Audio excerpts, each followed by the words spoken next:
If you're a teenage boy, they both sort of like this kind of brinksmanship with each other.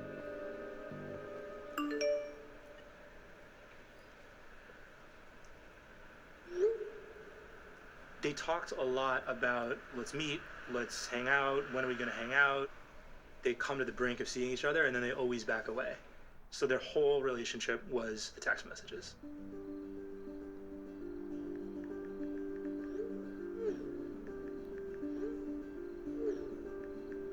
The fact that we now all live our lives via smartphones is completely central to this case.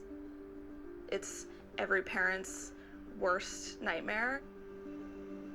You have two teenagers connecting in the most cataclysmic possible way. Conrad, he found someone who he could confide these thoughts in. And Michelle found this access to immediate sort of intimacy. When people are communicating through text, strange things can start to happen. You don't necessarily experience the other person as another person. You can't see them, you can't hear them, you can't see their body language.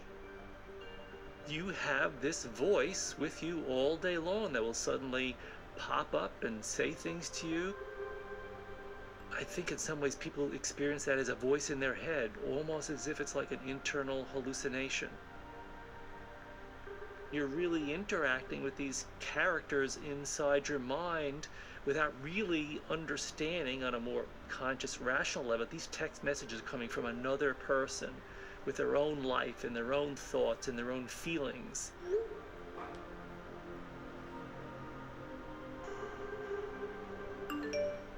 In some ways, the big moral failing from Michelle has to do with an eerie inability to fully apprehend reality.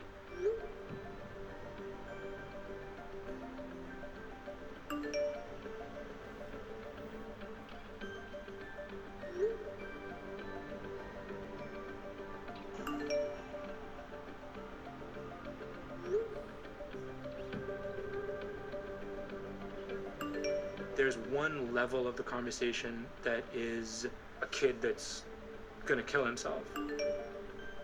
And then there's another level that's a romantic fantasy.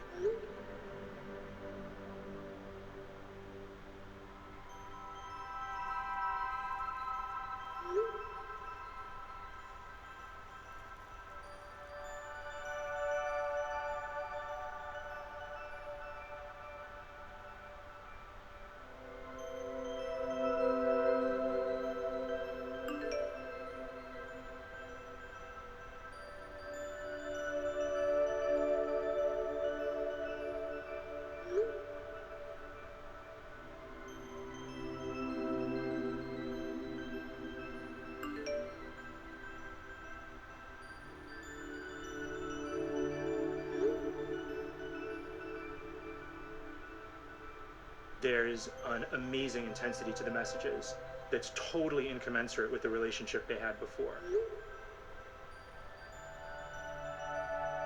And what I found is that there was all of these references to different TV shows, to movies, to songs. But by far, the most common source for that kind of language was Glee. Glee is a TV show that is set in an American high school, and the stars are LeaMichelle and Corey Monteith, who are not only the stars of the show, but were a couple in real life. And Michelle was obsessed with LeaMichelle. So often when she was writing to Conrad or writing about Conrad, she would borrow from text that was in this TV show. You are my first love. And I want, more than anything, for you to be my last.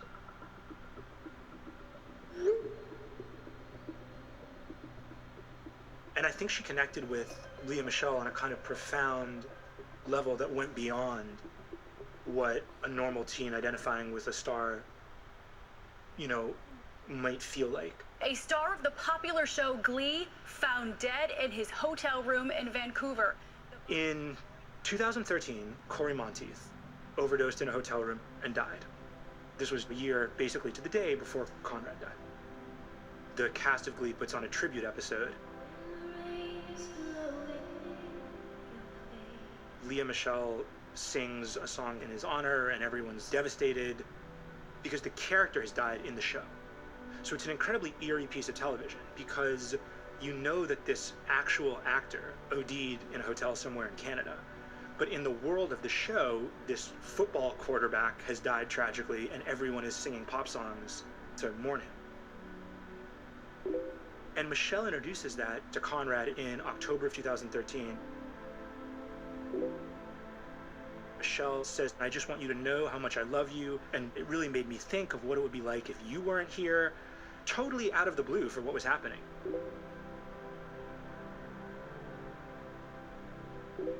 It's sort of the first moment where you realize that Michelle has like a completely other story that's going on that has nothing to do with Conrad specifically. But the idea that she would be the person in Glee who had a boyfriend who was the quarterback who had sort of tragically died, I think was kind of more real to her than it probably is to most people. I had it all planned out. Now what? I don't know, something different. Maybe something better. I don't think that that's possible. He was my person.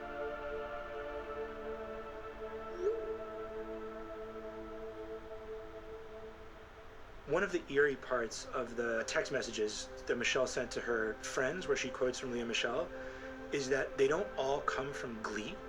They come from interviews that the real actress is giving about her real dead boyfriend to real talk show hosts.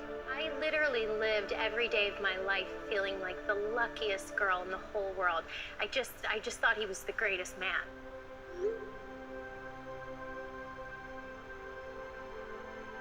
This is weird. This is really weird. I think it translates to that Michelle had little, if any, idea of who she was. That she identified extremely strongly with this other world, this other life.